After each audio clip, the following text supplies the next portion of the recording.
Assalamualaikum warahmatullahi wabarakatuh.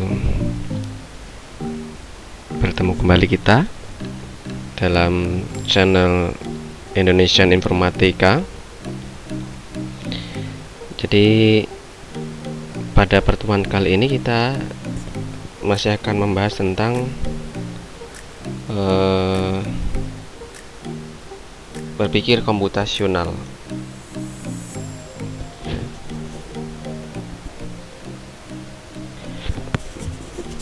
Pada sesi bagian kedua ini kita akan membahas banyak hal tentang berpikir komputasional, khususnya pada materi yang berbeda walaupun temanya tetap berpikir komputasional, tapi di bagian 2 ini nanti akan membahas kurang lebih ada 8 item. Dikarenakan item yang dibahas cukup berat materinya dan cukup banyak, untuk berpikir komputasional bagian 2 ini nanti kita akan bagi menjadi beberapa sesi. Ya, untuk yang sesi pertama ini nanti kita akan membahas tentang proposisi, kemudian negasi, ingkaran, konjungsi, disjungsi, implikasi dan biimplikasinya, kemudian penerapannya di sekitar kita. Oke ya. Oke, untuk membahas lebih jauh materinya kita masuk ke bagian pertama, yaitu tentang persepsi dulu ya. Jadi berpikir komputasional itu atau computational thinking itu merupakan suatu metode untuk menuntaskan persoalan menggunakan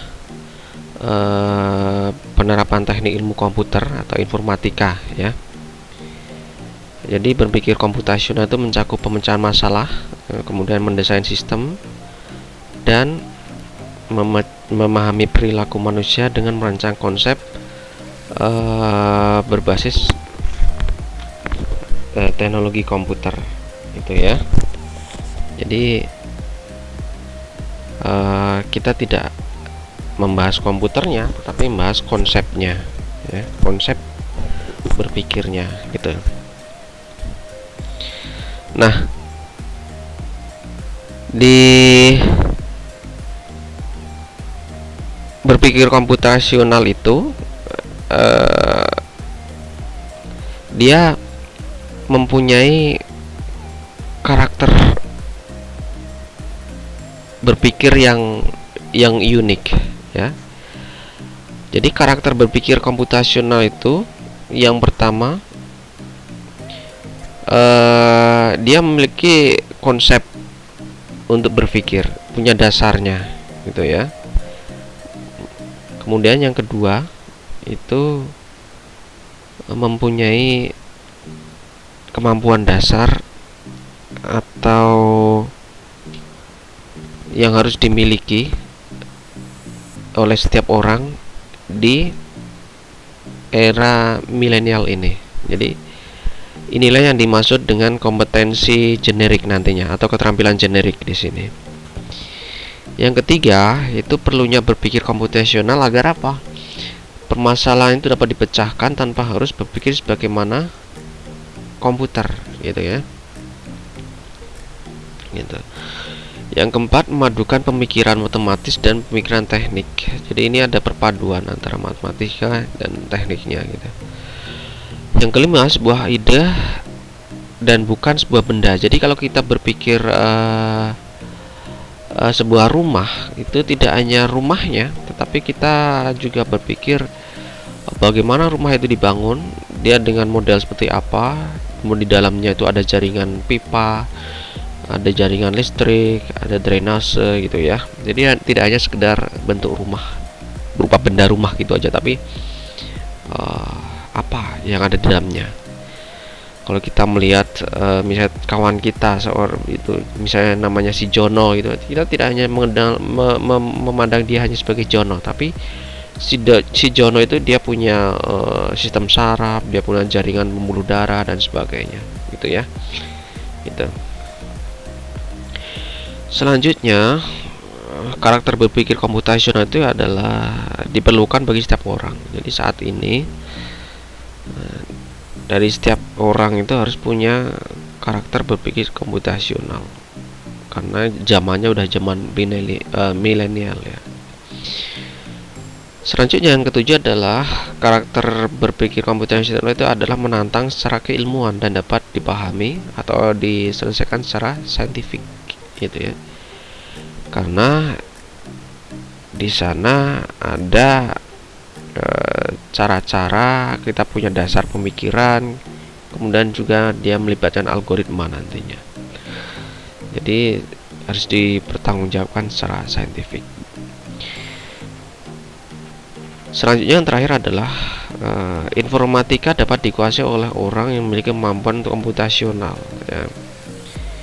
Informatika sendiri adalah salah satu bidang ilmu yang termasuk dalam konsep kemampuan generik nantinya ya. Informatika itu tidak hanya sekedar komputer tapi teknik di sana ya. Oke. Dalam penyelesaian suatu masalah dengan berpikir komputasional itu berarti harus memadankan pikiran matematis dan teknis ya, tadi yang disebutkan sebagai salah satu karakternya yang dilakukan secara runtut. Nah, di sini runtut dan logis itu adalah sebuah algoritma ya. Dalam hal ini, pendekatan yang dilakukan adalah dengan menggunakan logika matematika. Dengan pelajari logika, maka kita dapat mengasah otak untuk menarik kesimpulan tanpa asal menduga ya. Jadi nggak boleh kita asal menduga. Kesimpulan yang dihasilkan itu dalam bentuk pernyataan ya. Dalam bentuk pernyataan atau kalimat terbuka. Nanti akan dibahas itu, apa itu pernyataan, apa itu kalimat terbuka gitu ya gitu. Nah, bedanya apa sih pernyataan atau kalimat terbuka? Sebagai contoh seperti ini. Misalnya ada kalimat Indonesia merdeka sejak tahun 1945. Nah, jadi ini adalah sebuah pernyataan ya. Pernyataan adalah kalimat yang bisa benar atau bisa salah ya. Kalimat yang bisa benar atau salah gitu ya. Itu namanya pernyataan. Sedangkan kalimat terbuka itu kalimat yang belum diketahui kebenarannya, sehingga untuk menentukan benar atau salahnya itu perlu diamati lebih lanjut. Sebagai contoh seperti ini. 30x ditambah 4 sama dengan 16. Loh, benar atau enggak sayang? Ya kita analisa dulu ya kebenarannya. Berapa nilai x-nya? Kemudian kalau ada kalimat lagi, aku tak bisa hidup tanpamu. Wow, itu jelas itu sebuah pernyataan kalimat terbuka itu bukan pernyataan tapi itu sebuah kalimat terbuka yang harus dibuktikan dengan you berani nggak membuktikan kalau aku tak bisa hidup tanpamu gitu kan ya, itu kalimat terbuka. Jadi kalimat terbuka itu kalimat yang harus dibuktikan kebenarannya, sedangkan pernyataan itu adalah suatu kalimat yang sudah terbukti bahwa kalimat itu benar atau salah gitu ya. Oke. Kurang lebih seperti itu persepsinya. Materi utama di computational thinking ya. Di bagian 2 sesi pertama ini adalah tentang proposisi. Apa itu proposisi ya? Proposisi adalah ungkapan keputusan dalam kata-kata atau juga manifestasi luaran dari suatu keputusan. Keputusan sendiri adalah suatu aksi pikiran yang dengan itu kita membenarkan atau menyangkal sesuatu, gitu ya. Itu namanya putusan. Nah, coba kita cek nih pengertiannya. Proposisi merupakan pernyataan yang menggambarkan dan benar atau salah. Betul, tadi udah benar. Kebenaran atau sebuah proposisi berkorespondensi dengan fakta. Tadi udah disebutkan ya. Bahwa di sini kaitannya dengan keputusan tadi. Ada 4 unsur proposisi ya. Jadi proposisi itu ada punya 4 unsur ya, yaitu subjek, predikat, kopula, dan kuantor. Ya. 2 unsur merupakan materi pokok proposisi, sedangkan 2 unsur lainnya itu sebagai hal yang menyertainya. Kira-kira 2 unsurnya itu apa ya? Tentu kalau di bahasa Indonesia itu sebuah kalimat itu minimal 2 punya unsur subjek dan predikat. Jadi unsur utamanya adalah subjek dan predikat. Kopula dan kuantornya itu adalah penyertanya saja, gitu ya. Itu. Kemudian kalimat-kalimat proposisi itu ada merupakan kalimat atau pernyataan yang melukiskan ya, yang melukiskan beberapa keadaan dan biasanya tidak selalu benar atau salah dalam bentuk kalimat ya. Jadi bentuknya itu kalimat. Kalimat proposisi sendiri dia punya 4 elemen. 2 elemen yaitu subjek dan predikat ya. 2 elemennya itu berfungsi sebagai objek yang menyertainya. Subjek kalimat, 2 elemen subjek kalimat dan 2 elemen objek. Subjek, predikat, kopula, dan quantifier ya, quantifier atau kuantor. Subjek itu apa? Subjek adalah sebuah term yang menjadi pokok pembicaraan. Term itu apa? Term itu adalah kata atau rangkaian kata yang berfungsi sebagai subjek atau predikat dalam bentuk suatu keputusan atau kalimat, gitu ya. Sedangkan predikat itu apa? Predikat adalah term yang menerangkan subjek, ya. Jadi sebuah kalimat yang lengkap itu minimal dia punya subjek dan predikat. Kopula itu apa? Kopula adalah kata yang menyatakan hubungan antara term subjek dan term predikat, gitu ya. Itu. Sedangkan quantifier atau kuantor itu adalah kata yang menunjukkan banyaknya satuan yang diikat oleh term subjek. Gitu. Nanti ada contoh-contohnya nanti lebih detail. Nah, dalam proposisi itu dikenal juga dengan proposisi majemuk. Apa itu proposisi majemuk? Proposisi majemuk itu menjelaskan kemajemukan proposisi anteseden dan konsekuen yang dipadukan. Anteseden itu apa? Anteseden itu sering juga disebut dengan premis, dan konsekuen itu disebut dengan kesimpulan. Ya. Proposisi majemuk terdiri atas 1 objek dan 2 predikat, atau bisa juga terdiri atas 2 proposisi tunggal. Yang disebut proposisi tunggal di sini adalah sebuah proposisi yang terdiri dari 1 subjek dan 1 predikat. Gitu ya. Gitu. Contohnya seperti apa itu proposisi majemuk itu? Proposisi majemuk contohnya bayam merupakan tanaman sayuran sekaligus obat alami penurun darah tinggi. Itu ya. Subjeknya apa? Subjeknya adalah bayam. Predikatnya apa? Predikatnya sayuran. Selain itu, dia predikatnya juga obat alami penurun darah tinggi. Kemudian di sini ada kata sambung dan ya, kata sambung dan disebut apa? Disebut kopula. Gitu ya. Kopula. Contoh kedua, antiseden. Tadi ada keterangan antiseden. Jadi sini disebut dengan premis. Kalimatnya seperti ini. Kuda adalah kendaraan para ksatria di zaman kerajaan, dan kuda merupakan simbol kejayaan. Nah, konsekuensinya apa dari antiseden ini?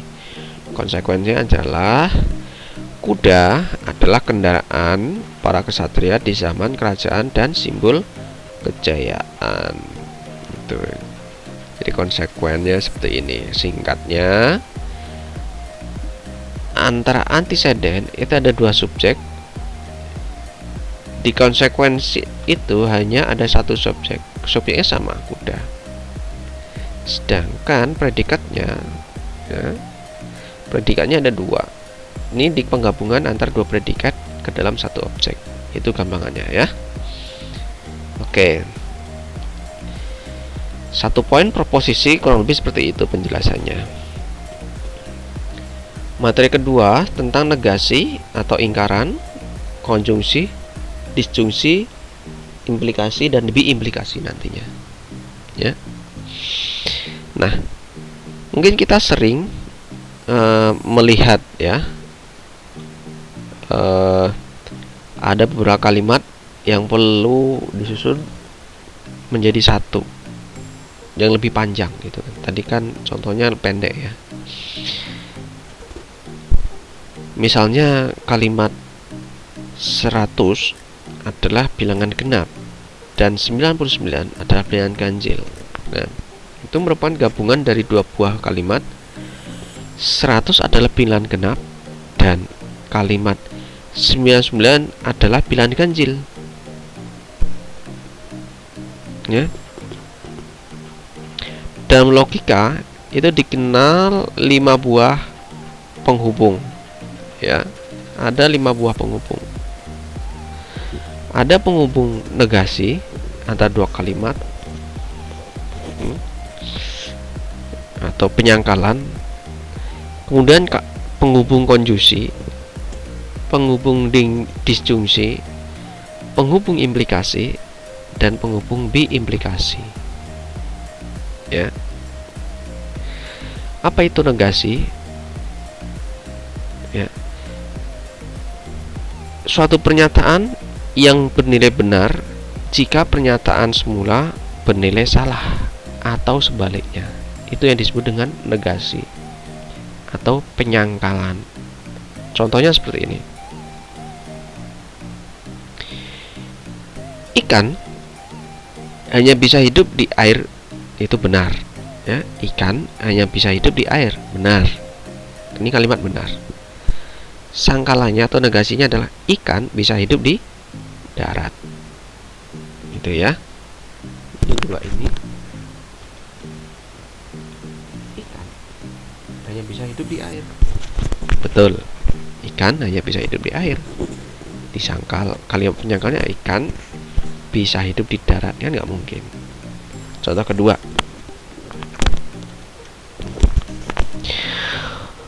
monyet pandai memanjat pohon, itu benar, ya kan? Negasinya adalah monyet pandai menanam pohon. Nyatanya kan nggak bisa, itu ya. Nah, kalau kita lihat tabel kebenarannya seperti ini. Pernyataan yang tadinya salah dinegasikan menjadi benar. 0 di sini salah atau false, 1 di sini benar. Begitupun pernyataan ketika dia bernilai benar, ketika dinegasikan maka dia akan bernilai salah, gitu ya. Oke.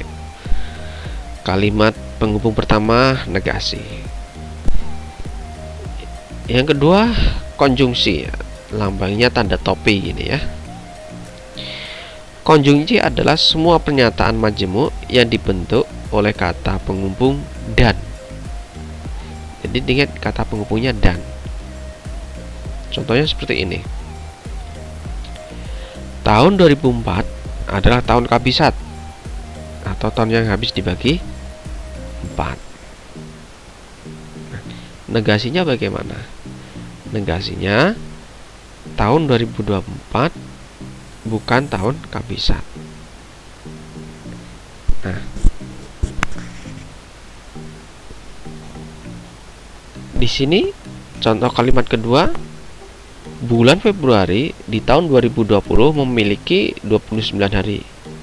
Negasinya bulan Februari di tahun 2020 memiliki 28 hari. Gitu ya. Nah, kemudian dari pernyataan di atas dapat disusun konjungsi sebagai berikut. Tahun 2020 adalah tahun kabisat. Dan ini tahun 2024 ini yang di atas. Tahun 2024 adalah tahun kabisat dan memiliki 29 hari di bulan Februari. Ini bernilai benar. Tahun 2020 bukan tahun kabisat dan memiliki 29 hari di bulan Februari. Ini bernilai benar. Tahun 2024, ini 2024 ya. Tahun 2024 bukan tahun kabisat dan memiliki 28 hari di bulan Februari. Ini benar-benar ya, seperti itu contohnya ya, contohnya seperti itu.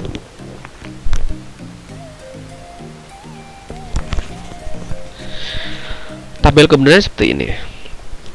Jika pertanyaan pertama bernilai benar dan kalimat kedua bernilai benar, maka ketika digabungkan kalimat yang baru itu bernilai benar juga. Jika kalimat pertama dia bernilai benar dan kalimat kedua bernilai salah, jika digabungkan maka kalimat gabungannya itu bernilai salah.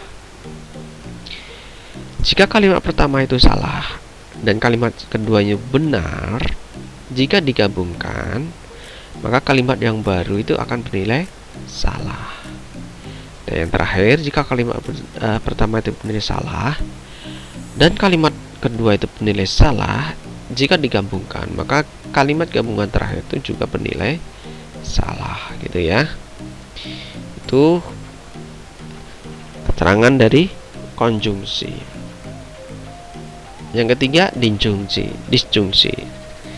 Disjungsi adalah dua kalimat deklaratif yang dihubungkan dengan kata hubung atau dengan simbol V. Jika dua pernyataan P atau Q, maka P atau Q disimbolkan PVQ gitu ya, akan bernilai benar jika P dan Q keduanya bernilai benar atau salah satu dari nilai P atau nilai Q-nya itu bernilai benar. Sebaliknya, P atau Q akan bernilai salah jika kedua-duanya bernilai salah, gitu ya. Contohnya seperti ini.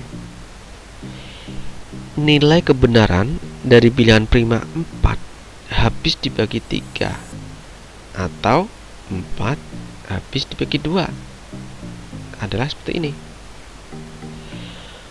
Pernyataan pertama, bilangan prima 4 habis dibagi 3. Ini benar salah ya. Pernyataan yang kedua, 4 habis dibagi 2. Ini benar ya. Karena P bernilai salah dan Q bernilai benar, maka pernyataan P atau Q bernilai benar sesuai dengan ini ya. Tabel kebenarannya seperti ini ya. Jika kalimat pertama dia bernilai benar dan kalimat kedua bernilai benar, maka simpulannya atau kalimat kedua yang terjadi akan bernilai benar. Jika kalimat pertama bernilai benar dan kalimat atau pernyataan kedua bernilai salah, maka pernyataan atau kesimpulannya akan bernilai benar. Jika kalimat pertama bernilai salah dan kalimat kedua bernilai benar, maka kesimpulannya dia akan bernilai benar. Jika kedua-duanya salah, maka kesimpulannya pun akan salah. Seperti itu ya. Oke. Yang keempat, tentang implikasi. Apa itu implikasi? Implikasi adalah pernyataan majemuk dengan kata hubung jika, maka. Jika titik-titik, maka titik-titik. Sehingga notasinya adalah dari P menuju Q. Dibaca jika P maka Q. Gitu ya. Implikasi hanya akan bernilai salah jika anteseden P itu bernilai benar dan konsekuensinya itu bernilai salah. Contohnya seperti ini. Kalau yang pertama, semua orang akan mengalami masa tua. Betul. Semua orang akan meninggal dunia. Betul. Jika P maka Q. Jika semua orang mengalami masa tua, maka kelak akan meninggal dunia. Maka dia akan bernilai benar. Gitu ya. Jika benar, maka akan benar. P benar, Q benar, maka akan benar. Gitu ya. Gitu. Jika P benar dan Q-nya salah, bernilai salah. Jika Q-nya salah, B-nya benar, P-nya salah, Q-nya benar, maka dia akan bernilai benar. Jika P-nya itu salah dan Q-nya salah, maka akan dia bernilai benar. Gitu ya. Itu. Jika maka itu implikasi. Kalau biimplikasi, biimplikasi adalah pernyataan majmuk dengan kata hubung jika dan hanya jika, sehingga notasinya adalah seperti ini ya. Dibaca P jika dan hanya jika Q. P jika dan hanya jika Q. Gitu. Biimplikasi akan bernilai benar jika sebab dan akibatnya atau pernyataan P dan Q-nya kedua-duanya bernilai sama. Baik itu sama benar maupun sama salah. Kalau dia berbeda, maka akan salah. Tapi kalau dia sama, artinya sama-sama benar atau sama-sama salah, maka dia akan bernilai benar. Contohnya seperti ini. 30 kali 2 sama dengan 60. Dan 60 adalah bilangan ganjil. Salah. Pernyataan pertama benar, pernyataan kedua salah, maka dia akan bernilai salah. P jika dan hanya jika Q. 30 kali 2 sama dengan 60 jika dan hanya jika 60 adalah bilangan ganjil. Oh, terlalu salah ya toh. Tampil kemudian seperti ini.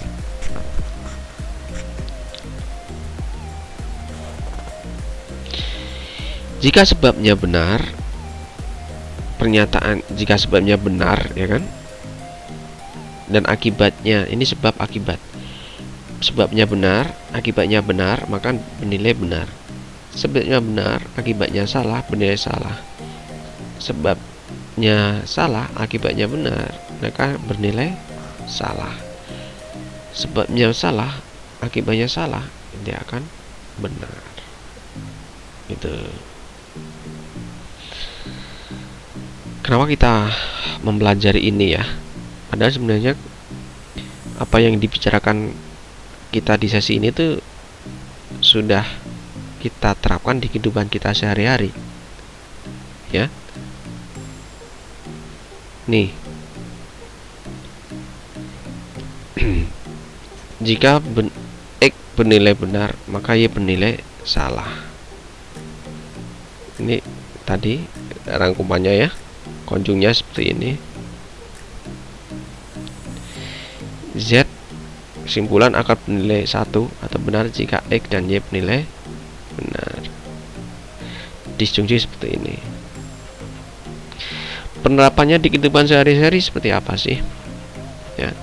Contoh penerapannya adalah yaitu di saklar listrik. Mungkin secara simpel kita memasang saklar single gitulah, satu ceteklan gitu. Kemudian ada saklar double, itu juga menggunakan penerapan negasi konjungsi disjungsi ini. Kalau di hotel misalnya, di hotel itu ada satu lampu bisa dihidupkan dari beberapa tombol titik saklar. Itu pun menggunakan teknik negasi, konjungsi, dan disjungsi ini, gitu ya. Gitu. Contoh penerapan sederhana di kehidupan sehari-hari. Nggak nyangka ya, kegiatan yang simpel itu ternyata kalau dipelajari secara ilmiah, secara teorinya seperti ini, gitu ya. Sakral lampu, kita harus tahu cara kerjanya dari mempelajarinya, negasi, konjungsi, dan disjungsi. Gitu anak-anak. Mungkin untuk sesi yang pertama ini cukup sampai di sini. Kita berbicara tentang 3 poin ya. Tadi yang pertama kita bicara tentang proposisi. Kemudian yang kedua kita bicara tentang negasi, konjungsi, disjungsi, implikasi dan biimplikasi. Kemudian kita tahu penerapannya di kehidupan nyata, gitu ya. Nanti kita akan bahas lebih lanjut materi selanjutnya tentang logika inferensi dan subtopik berikutnya, 2 subtopik berikutnya di sesi kedua ya, tentang penalaran deduktif, induktif, dan abduktif. Kita cukupkan untuk sesi yang pertama ini. Silahkan kalian pelajari materinya lebih dalam lagi ya. Bisa diulang videonya, bisa diunduh. Jangan lupa like dan subscribe ya, supaya materi-materi baru yang muncul kalian akan otomatis dikasih tahu. Oke, salam canggih dari kami. Assalamualaikum warahmatullahi wabarakatuh.